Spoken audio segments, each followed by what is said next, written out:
Nasubukan mo na rin bang itanong sa iyong sarili na ano kaya ang dapat kong isakripisyo para makuha ang aking mga gusto? Alam naman natin na lahat ng bagay na gusto nating makuha ay merong kapalit. Hindi ito kusang darating sa atin dahil ginusto lang natin ang mga ito.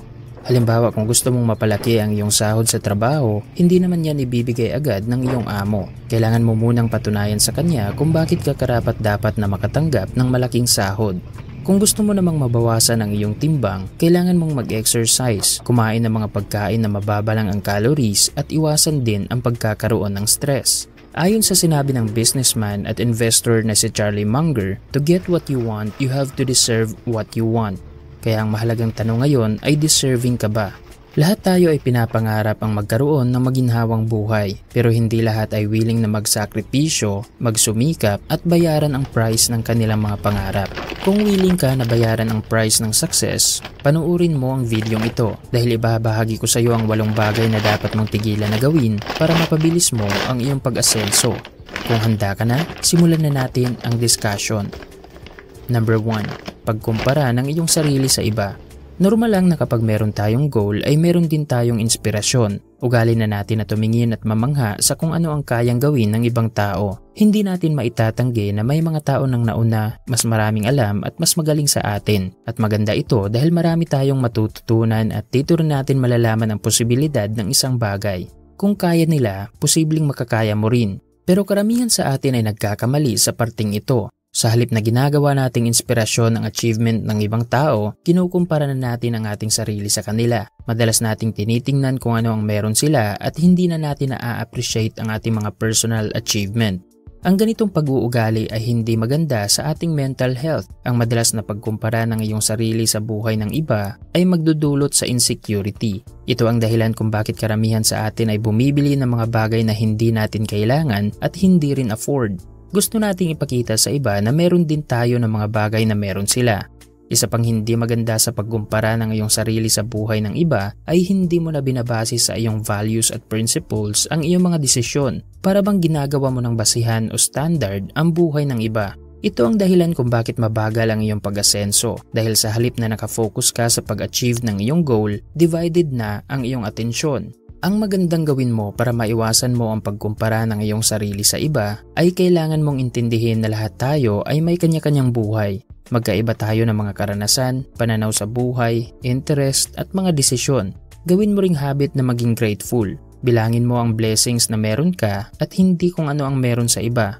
Kapag naunawaan at in-apply mo ang simpleng bagay na ito, dito rin magsisimulang gagaan ang proseso sa pag-abot ng iyong goal dahil nagpakatotoo ka na sa iyong sarili.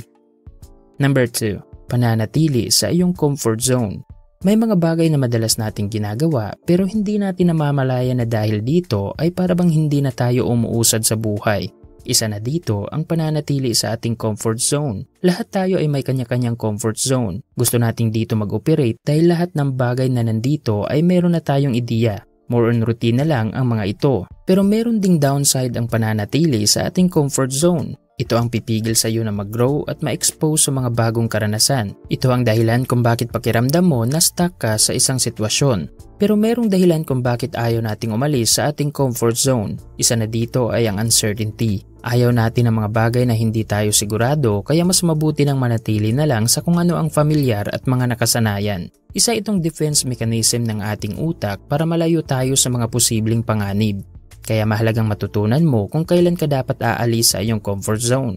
Kailangan nating intindihin na kapag gusto nating umasenso o may magbago sa quality ng ating buhay, kailangan din nating gawin ang mga bagay na hindi pa natin nagagawa at asahan mo rin na hindi ito komportable. Kung gusto mong makaipon ng pera, kailangan mo nang i-manage ng maayos ang iyong income at pagplanuhang mabuti ang paggastos.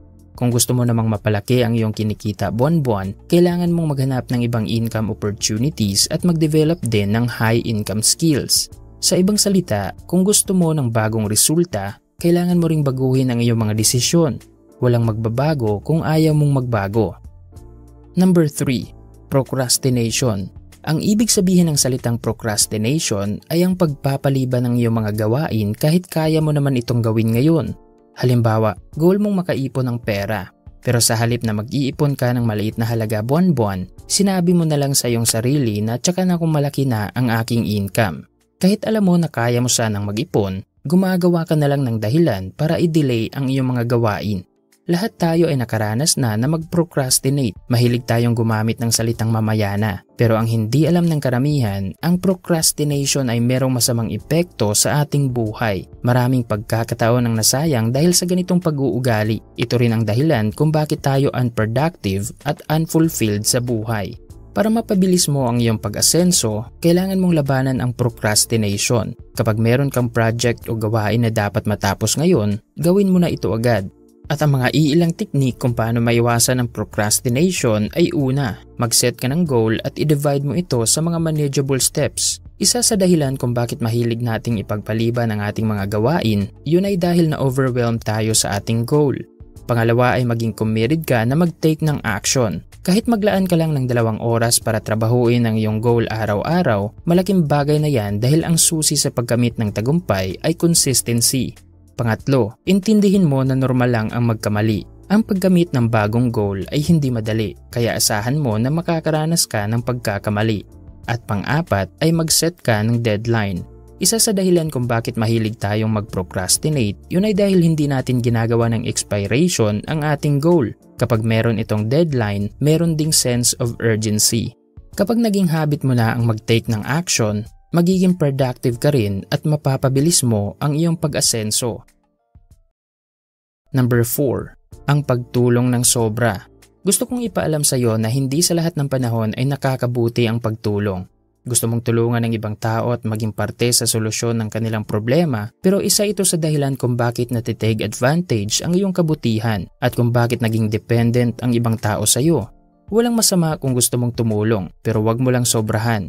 At eto ang ibig kong sabihin. Halimbawa, meron kang kaibigan. Gusto niyang manghiram sa iyo ng malaking halaga dahil ibabayad niya ito sa kanyang mga utang. Pero alam mo na kumikita siya ng malaking halaga at alam mo rin kung gaano siya kalakas gumastos. Kapag pinahiram mo siya ng pera, ang mangyayari ay masisave mo ang inyong pagkakaibigan. Pero asahan mo na uulitin pa niya ito.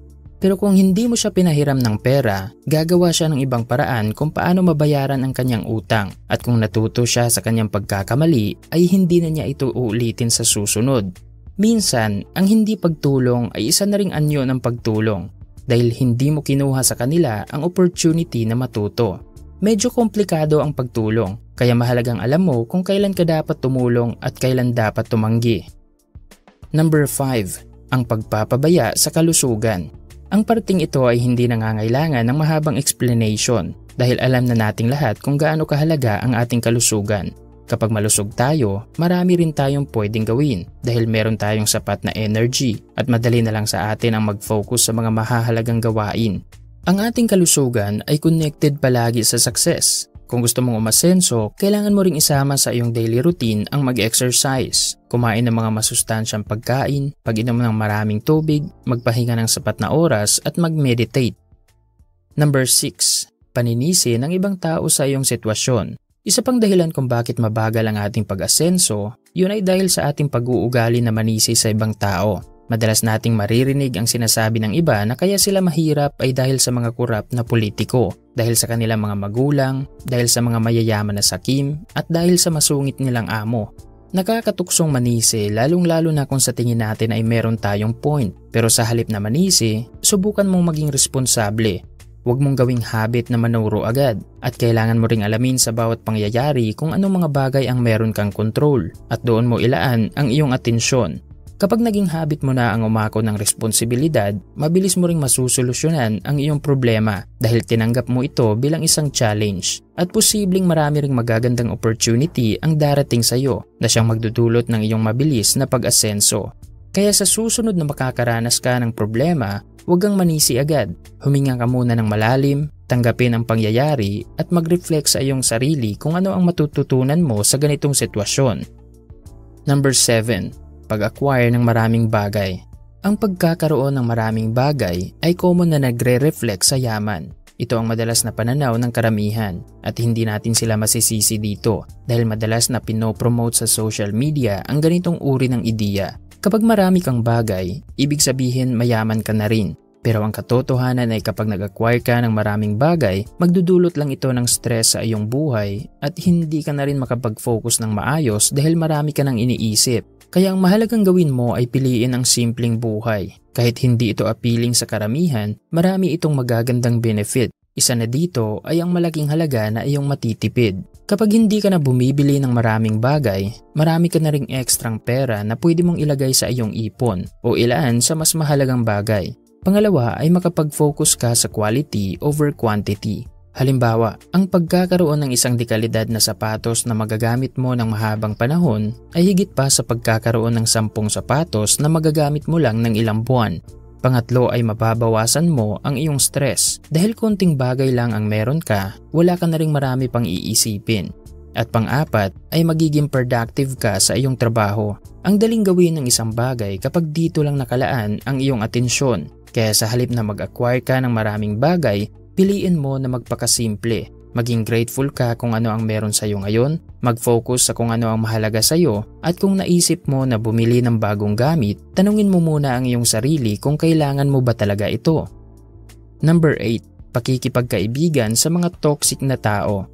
Lahat tayo ay mga social creatures. Gusto natin na meron tayong kasama at mga kaibigan, pero kailangan din nating mag-ingat sa mga taong madalas nating kinakasama. Lalong-lalo na yung mga uri ng tao na palaging nagbabahagi ng negative energy. Kahit anong topic ang pag-uusapan nyo ay palaging nauuwi sa problema at negativity. Kaya ang resulta ay naiimpluwensyahan ka na rin sa kanilang way of thinking. Kung pinapalibutan ka ng mga toxic na tao, kailangan mo nang mag-isip ngayon kung paano makaalis sa ganyang sitwasyon. Kung gusto mo ng mabilis na pag-asenso, dapat ay pinapalibutan mo ang iyong sarili ng mga taong nakafocus lang sa opportunity. Pero ang pag-iwas sa mga toxic na tao ay hindi ganun kadali dahil nakapag-invest ka na ng oras sa kanila at ayaw mo ring masabihan na nagbago ka na. Pero kung pinapahalagahan mo ang iyong sarili, hindi mo dapat gagamitin ang iyong oras para samahan ng mga toxic na tao at makinig sa kanilang mga ideya. Goal nating lahat na sumaya at magkaroon ng magandang buhay. Kahit noong mga bata pa tayo ay mahilig tayong mag-imagine na gusto nating maging ganito, maging ganyan dahil sa tingin natin ay dito tayo sasaya. Kaya ngayon na nasa tamang edad ka na, huwag mong hayaan na makalimutan ang goal na yan dahil lang sa mga toxic na tao sa iyong paligid. At yan ang 8 bagay na kailangan mong tigilan na gawin para mapabilis mo ang iyong pag-asenso. Sa 8 bagay na tinalakay natin ngayon, alin dito ang marami kang natutunan? Magbigay ka ng iyong comment sa ibaba. Sana ay marami kang natutunan sa video natin ngayon. Huwag kalimutang mag-subscribe para lagi kang updated sa mga bago naming videos. I-like kung nagustuhan mo ang topic natin ngayon. Mag-comment ng iyong mga natutunan. At i-share mo na rin ang videong ito sa iyong mga kaibigan. Maraming salamat sa panunood at sana ay magtagumpay ka.